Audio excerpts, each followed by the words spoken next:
Film की शुरुआत 1945 से होती है, जहां एक प्लेन में कोई गड़बड़ी हो गई थी, जिस वजह से उसे जापान की एक आइलैंड पर उतारा जा रहा था। ये काम एक सीनियर पायलट कर रहा था, जिसका नाम शिकीशिमा होता है। वो इस वक्त अपनी पूरी टीम के साथ था। आइलैंड पर आने के बाद वो एक सीनियर मैकेनिक के पास आया और उसे प्लेन ठीक करने को कहता है। शिकीशिमा खुद इस आइलैंड पर घूमने के लिए आगे बढ़ा। वो समंदर में अजीब तरह की मछलियाँ देखता है जो मरी हुई थी। घूम फिर कर वो रात को वापस आया। टीम के पास वो जैसे ही पहुंचा, सबको इमरजेंसी अलार्म की आवाज सुनाई देती है, जिस वजह से पूरी टीम घबरा गई, क्योंकि तभी इनके सामने गॉडजिला आ जाता है। वो आगे बढ़ रहा था, उसे देखकर सारे लोग काफी डर जाते हैं। वो भागने लगे, किसी को भी कुछ समझ नहीं आती। मैकेनिक कहता है कि हम इसे अपनी मशीन गन से मार सकते हैं। शिकीशिमा जी, आपको ऐसा करना चाहिए। अब शिकीशिमा गन तो लेता है, पर गॉडजिला के पास आने पर न जाने उसे क्या हुआ। वो मशीन गन से गोलियां ही नहीं चला पाता, इसीलिए सभी सिपाहियों को अपनी छोटी मोटी गन से गोलियां चलानी पड़ती है। ये देख गॉडजिला गुस्से में आ गया, आगे बढ़ने लगा, सबको ही कुचलने लगता है। देखते ही देखते वो सबको चींटियों की तरह मसल कर मार देता है। ये देखकर शिकीशिमा काफी डर गया, जिसके साथ ही वहाँ जोरदार धमाका हुआ। शिकीशिमा काफी दूर जाके गिरा,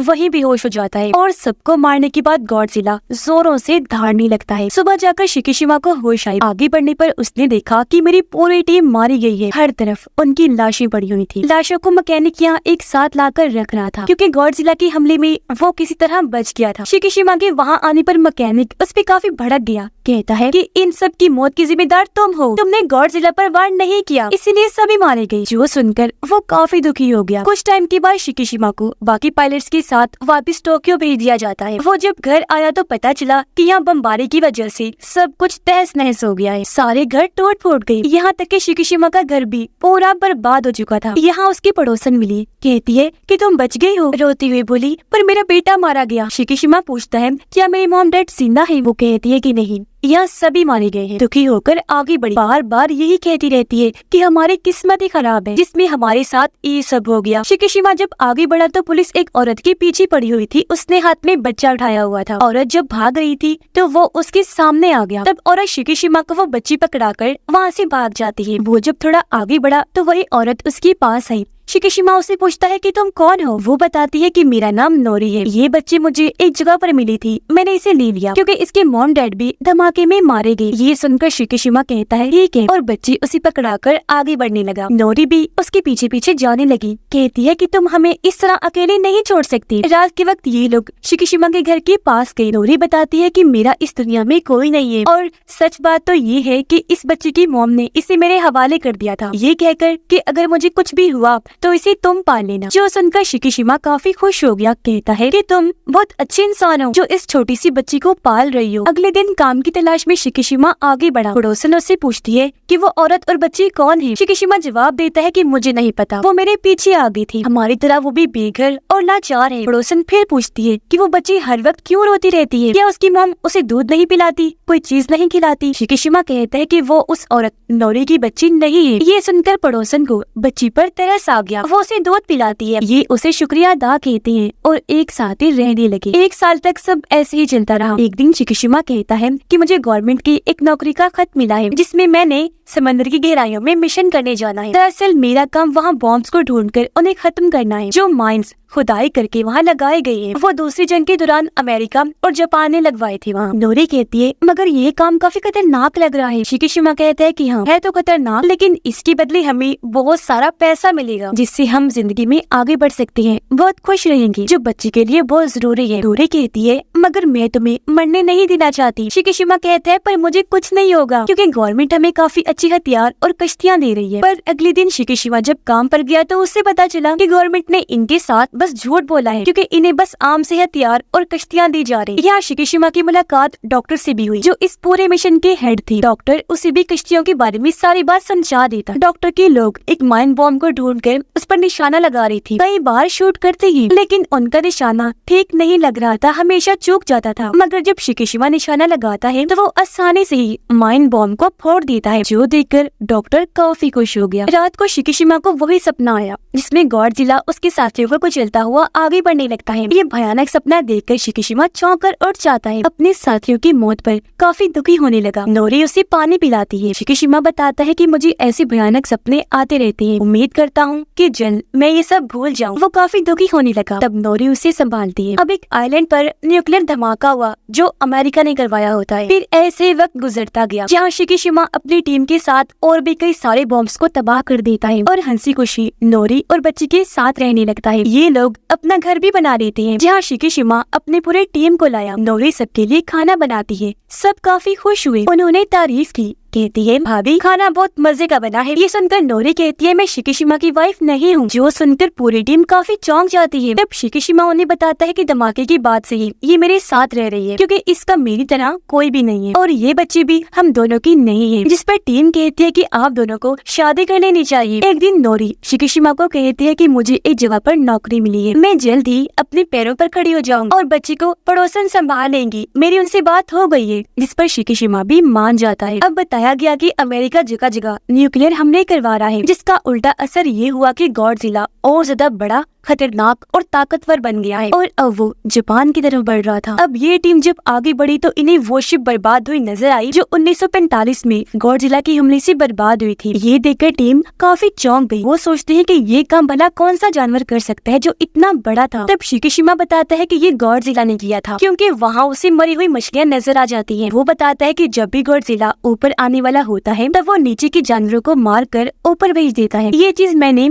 एक आइलैंड पर देखी थी। अब अचानक कई सारी बड़ी मरी हुई मछलियाँ शिप के चारों तरफ फैल जाती हैं। जो देख शिकीशिमा काफी घबरा गया क्योंकि समझ गया था कि यहाँ पे गॉडजिला आ रहा है। वो डरते हुए कहता है कि हमें यहाँ से जल्द निकलना चाहिए। जिसके साथ ही गॉडजिला पानी से बाहर आ जाता है। वो इनकी शिप के पीछे लग गया था और ये लोग तेजी से आगे बढ़ रहे थे। शिकीशिमा और डॉक्टर एक काफी बड़ा बॉम्ब पानी में फेंकते हैं जो गॉडजिला से जा टकराता है। इन्होंने कई सारे धमाके किए पर गॉडजिला का जिस्म इतना मजबूत था कि इन धमाकों का उस पर कोई असर नहीं होता बल्कि अब वो अपना मुंह भी बाहर निकाल कर आगे बढ़ने लगता है। ये लोग एक और बॉम्ब पानी में फेंकते हैं लेकिन बॉम्ब को फोड़ने वाली तार ही कट हो जाती है। इसीलिए शिकीशिमा ऊपर आकर मशीन गन से गॉडजिला के मुंह में कई सारे शॉट्स करता है जिससे वहाँ धमाके होने लगे और गॉडजिला के मुंह का एक हिस्सा तबाह हो जाता है। लेकिन अचानक ही खुद ब खुद हील होकर ठीक हो जाता है और अब वो पूरा उठ खड़ा हुआ। इससे पहले शिप पर हमला करता तभी दूसरी साइड से जापान की आर्मी आकर अंधाधुंध गॉडजिला पर हमले करने लगती है जिससे वो काफी गुस्से में आ गया। शिप के नीचे से जाकर हमला कर देता है। पूरी शिप को पलटने लगा मगर वो लोग अभी भी नहीं रुकते, बार बार उस पर वार करते रहते हैं जिससे गॉडजिला भी जख्मी हो गया पानी में चला जाता है और अब वो खतरनाक लहरें छोड़कर शिप को पलट के ही रख देता है। फिर पानी से बाहर आकर जोर से दहाड़ने लगा। शिकीशिमा की टीम काफी डर जाती है और अब वो वापस से पानी में चला जाता है। इस हमले में शिकीशिमा भी काफी जख्मी हो गया। वो जब घर आया तो नोरी उसे देखकर काफी परेशान हो जाती है। कहने लगी कि तुमने इतने सालों से हमें संभाल रखा है पर आज तक नहीं बताया कि तुम इतने परेशान क्यों रहती हो। शायद तुम मुझे अपनी जिंदगी का हिस्सा नहीं समझती और अगर तुम अपने दुखों को सुनाकर बांट लोगे तो वो तुम्हें कम लगेंगी। तब शिकीशिमा बताता है कि 1945 की मेरी गलती की वजह से सारी टीम मारी गई। मुझे मशीन गन से गॉडजिला को मारना था लेकिन मैं काफी डर गया। हमला मुझसे हुआ ही नहीं जिस वजह से गॉडजिला ने मेरी पूरी टीम को मार दिया। ये सुनकर नोरी उसे संभालती है कि देखो जो किस्मत में लिखा है वो होकर ही रहता है और जिसे जिंदा रहना है वो किसी भी हालत में नहीं मरेगा। शिकीशिमा कहता है मैं हर रोज ये चीजें याद करके मरता हूँ। काश मैं भी उनके साथ उसी आइलैंड पर ही मर जाता। नोरी फिर उसे समझाती है कि देखो अगर आज तुम जिंदा हो तो जरूर तुम्हारी जिंदगी का कोई बड़ा मकसद बाकी। उधर समंदर में गॉडजिला फिर से आ गया जो अब एक शिप की तरफ बढ़ने लगता है। वो टीम भी गॉडजिला पर अंधाधुंध हमले करने लगती है। घर में शिकीशिमा बच्चे के साथ था जहाँ अचानक इमरजेंसी अलार्म बजने लगता है। रेडियो में बताया जा रहा था कि गॉडजिला ने एक शहर पर हमला कर दिया है। जो सुनकर शिकीशिमा को नोरी के लिए काफी फिक्र होने लगी क्योंकि वो भी उसी शहर में ही नौकरी के लिए गई जबकि उस शहर में गॉडजिला तबाही मचाता हुआ आगे बढ़ने लगता है। इस वक्त नोरी एक ट्रेन में बैठे गॉडजिला को देख रही थी और अब वो उस ट्रेन पर ही हमला करके पूरी ट्रेन को ही उठा लेता है। वो नोरी वाले ट्रेन के डब्बे को मुंह में लेकर चबाने लगता है। नोरी काफी डर गई जो एक जगह लटकी हुई थी और अब वो अपनी जान बचाने के लिए पानी में कूद पड़ती है। यहाँ कुछ रिपोर्टर्स गॉडजिला की रिपोर्टिंग कर रही थी उसकी वीडियो बनाकर। उन्हें वो देख चुका था और अब गॉडजिला उनकी तरफ बढ़ने लगा, लेकिन वो फिर भी वहाँ से नहीं हटी। गॉडजिला वहाँ आकर मुक्के से उस पूरे टावर को तबाह कर देता है। वो टूट गया, जिससे सारे रिपोर्टर्स मारे जाते हैं। नोरी जब भाग रही थी तो यहाँ शिकीशिमा आ गया और अब ये दोनों सारे लोगों के साथ भागने लगते हैं। गॉडजिला भी उनके पीछे पीछे ही था। जहाँ आर्मी उस पर टैंक से हमले कर रही, उसे गुस्सा आ गया और अब गॉडजिला की पंख और पीठ से नीले रंग की रोशनी निकलने लगती है, जिसके साथ ही वो खतरनाक शुआएं लहरें बाहर निकालने लगता है। ऐसा होते ही वहाँ जोरदार कई सारे धमाके होने लगे, जो वहाँ के सभी लोगों और बिल्डिंग्स को अपनी लपेट में लेने लगे। शिकीशिमा को इससे बचाने के लिए नोरी उसे धक्का दे देती है और इस हमले की तबाही को अपने ऊपर ले लेती है। कुछ देर के बाद शिकीशिमा जब बाहर आया तो उसे नोरी समेत दूर दूर तक कोई भी दिखाई नहीं देता। हर चीज तबाह बर्बाद हो चुकी थी और अब नोरी की मौत की वजह से शिकीशिमा काफी दुखी हो जाता है। फूट फूट कर रोने लगा। यहाँ गॉडजिला चिल्लाते धाड़ते हुए आगे बढ़ने लगता है। उसे देखकर शिकीशिमा को भी गुस्सा आ गया। वो भी बदला लेने के लिए धाड़ने लगता है। शहर में सारे लोग हर तरफ फैली तबाही को देखकर काफी परेशान हो जाते हैं और अब से फिर गॉडजिला पर ये लोग रिसर्च करने लगे। घर आकर शिकीशिमा नोरी के लिए दुआ करवाता है। बच्ची को भी संभाल रहा था जो काफी रो रही होती है। डॉक्टर यहाँ सबको बताता है कि गवर्नमेंट ने हमें और बाकी दुनिया भर की सिपाहियों को गॉडजिला को रोकने के लिए चुना है और अब मेरे पास एक प्लान है। जिसके बाद वो ने उस जगह पर लाता है जहाँ गॉडजिला को रोकने वाली पूरी टीम थी और तब यहाँ जर्नल आकर सबसे मिलते हैं। कहते हैं कि गॉडजिला के हमले काफी बढ़ चुके हैं। इन हालात में हमारी मदद कोई नहीं करेगा, हमें जो भी करना है खुद ही करना होगा। फिर वो बताता है कि गॉडजिला को हराने के लिए डॉक्टर ने एक प्लान बनाया। जो सुनकर सारे लोग कहते हैं कि हमने गॉडजिला को अपनी आंखों से देखा है, वो बहुत ताकतवर खतरनाक है, उसे हम किसी भी तरह नहीं रोक सकते। ये सुनकर डॉक्टर कहता है मैं एक नेवी ऑफिसर भी हूँ, साथ ही एक साइंटिस्ट भी हूँ। हमने गॉडजिला पर हमला किया था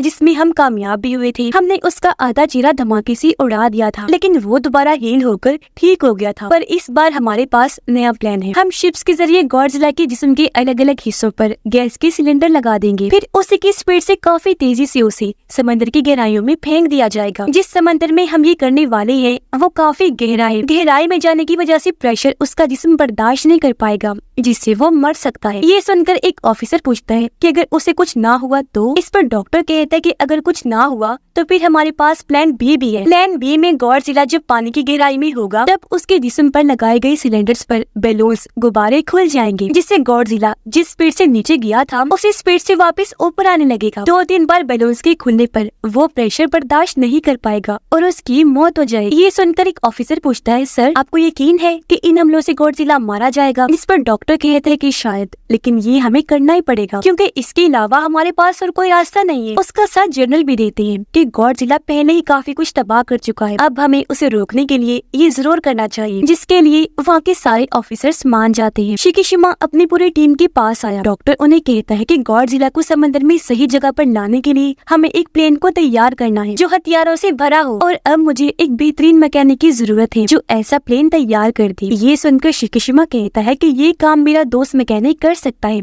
मैं उसे ढूंढ कर लाऊंगा। और अब शिकीशिमा उसे काफी ढूंढ कर आखिर उसके घर गया, जहाँ मैकेनिक उसे मिल भी जाता है, लेकिन वो आज भी उसे काफी बातें सुनाता है कि तुम्हारी वजह से 1945 में हमारी पूरी टीम मारी गई थी। शिकीशिमा कहता है हाँ मैं जानता हूँ, लेकिन अब मुझे अपनी गलती सुधारने का एक मौका मिला है जिसमें मुझे तुम्हारी मदद चाहिए। गॉडजिला को मारने के लिए हमें एक प्लेन चाहिए जिसे तुम्हें तैयार करना होगा। इससे हमारे गवर्नमेंट और आर्मी की भी हम मदद कर सकते हैं, साथ ही करोड़ों लोगों की भी जानें बचा सकते हैं। जिसके लिए वो मैकेनिक मान गया। वो शिकीशिमा के साथ उस जगह पर आया जहाँ उसने प्लेन तैयार करने थे। वो आगे बढ़ा, अपने काम पर लग जाता है प्लेन को तैयार करने में। उधर डॉक्टर ने भी कई सारे हथियार और गैस सिलेंडर तैयार करवा लिए थे। कुछ ही दिनों में प्लेन भी तैयार हो जाती है। कुछ दिन के बाद शिकीशिमा बच्चे से आकर मिला, जहाँ उसने एक पेंटिंग बनाई हुई थी जो कागज वो शिकीशिमा को देती है। जो देख वो कहता है कि बेटा इस पेंटिंग में तुम काफी दुखी लग रही हो, क्या बात है? इस पर वो कहती है कि जी क्योंकि मुझे मॉम बहुत याद आ रही है। जो बताकर वो रोने लगी। उसे देखकर शिकीशिमा को भी काफी दुख हुआ। वो बच्ची को संभालता है। फिर जैसे ही रात हुई वो एक खत लिखकर बच्ची के पास रखता है और उसे सुलाकर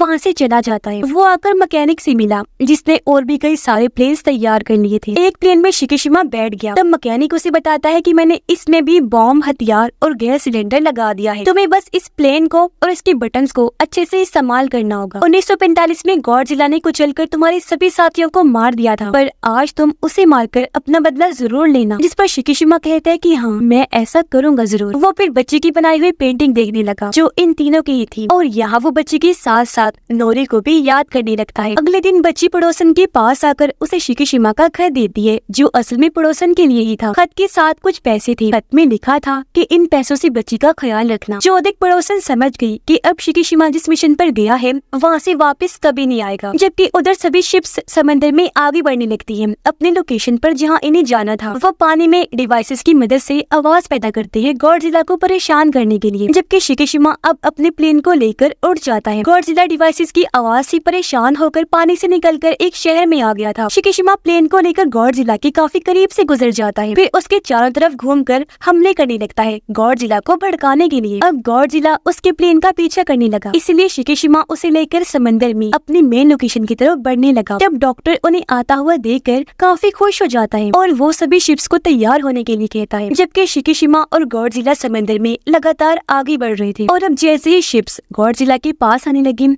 उसके जिस्म से फिर से नीले रंग की रोशनी चमकने लगती है। एक बार फिर पानी में शुआएं लहरें छोड़ता है, जिससे यहाँ एक बार फिर जोरदार धमाके होने लगे। लेकिन इस बार शिप्स पर इसका कोई खास असर नहीं होता, जिसके बाद ये लोग पानी में सिलेंडर्स फेंकने लगते हैं। गॉडजिला की चारों तरफ घूमकर उसके पूरे जिस्म पर सिलेंडर्स लगाने लगते हैं, क्योंकि इस वक्त उसका पूरा ध्यान शिकीशिमा के शिप पर ही था। और अब ये लोग अपने शिप्स के जरिए सभी सिलेंडर्स को चला देते हैं, जिसके साथ ही काफी तेजी से गॉडजिला को पानी में डुबो दिया जाता है। उसका जिस्म पानी में 1500 मीटर तक नीचे चला जाता है। फिर अचानक ही वो रुक गया, जो देखकर सभी लोग काफी खुश हो जाते हैं, क्योंकि उन्हें लग रहा था कि गॉडजिला मर गया होगा। लेकिन वो इतनी आसानी से मरने वाला नहीं था। पानी में जाकर भी वो उनकी रस्सियों को खींचने लगता है, जिससे वो भी समझ गई कि वो अभी तक जिंदा है। इसलिए अब वो प्लान बी के मुताबिक सिलेंडर में लगाए गए बलून्स को ओपन करने लगती है, जिससे गॉडजिला एक बार फिर से तेज स्पीड में ऊपर आने लगता है। लेकिन 800 मीटर पर आने के बाद वो रुक जाता है, और अब वो उन बलून्स को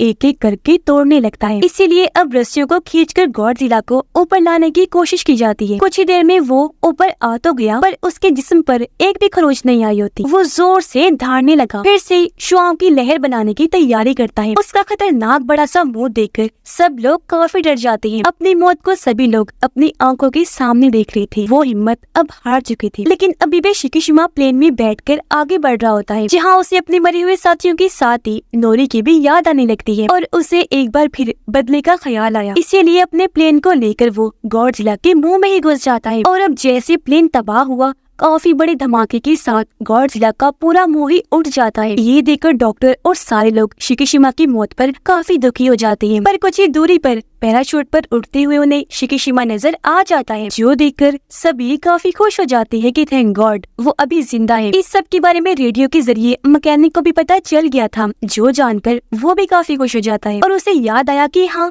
मैंने शिकीशिमा को बताया था कि इस प्लेन में पैराशूट भी है। उसे इस बात से काफी खुशी हुई कि उसने अपनी जहानत से इस मिशन को कामयाब बना लिया, क्योंकि पैराशूट से उड़ते हुए शिकीशिमा देखता है कि गॉडजिला का बिना मुंह का जिस्म नीली रोशनी छोड़ते हुए कई सारे टुकड़ों में बढ़ जाता है, और वो सारे टुकड़े पानी में जा गिरते हैं, और इस तरह गॉडजिला का खात्मा हो जाता है। सभी लोग शिकीशिमा की बहादुरी पर काफी खुश हुए, उसे इज्जत के तौर पर सल्यूट करते हैं। और अब यह मिशन के पूरा होते ही ये लोग वापस बेस पर आए, जहाँ भी सारे लोग काफी खुश थे। यहाँ मैकेनिक शिकीशिमा से मिलकर उसे गले से लगा लेता है, कहने लगा कि शुक्र है आखिरकार अपनी बहादुरी से तुमने ये कर ही लिया। यहाँ उसे मिलने पड़ोसन और बच्चे भी आए। पड़ोसन उसे एक खत देती है, जो पढ़कर शिकीशिमा काफी हैरान भी हुआ, साथ ही काफी खुश भी हो जाता है, क्योंकि ये खत नोरी का था, जो भी जिंदा थी और घर में इनका इंतजार कर रही थी। ये लोग घर आकर नोरी से मिलते हैं, जो हमले में किसी तरह बच गई थी पर काफी जख्मी थी। ये तीनों एक दूसरे से मिलकर बहुत खुश हो जाते हैं। नोरी उससे पूछती है, क्या तुम्हारी जंग खत्म हो गई? जिस पर वो मुस्कुरा कर कहता है कि हाँ, और मैं कामयाब रहा। इस पर तीनों मिलकर काफी खुश हो जाते हैं और अब एक फैमिली की तरह रहने का फैसला करते हैं। लेकिन एक बुरी खबर समंदर की गहराई में दिखाया गया कि गॉडजिला के जिस्म के टुकड़े फिर से रीजनरेट हो रहे हैं, यानी फिर से ठीक होकर आपस में मिल रहे थे, जो हो सकता है कि पूरा गॉडजिला फिर से बना ले, जो बात बहुत खतरे वाली थी। और इसी के साथ ही इस फिल्म की कहानी यहीं पर खत्म हो जाती है।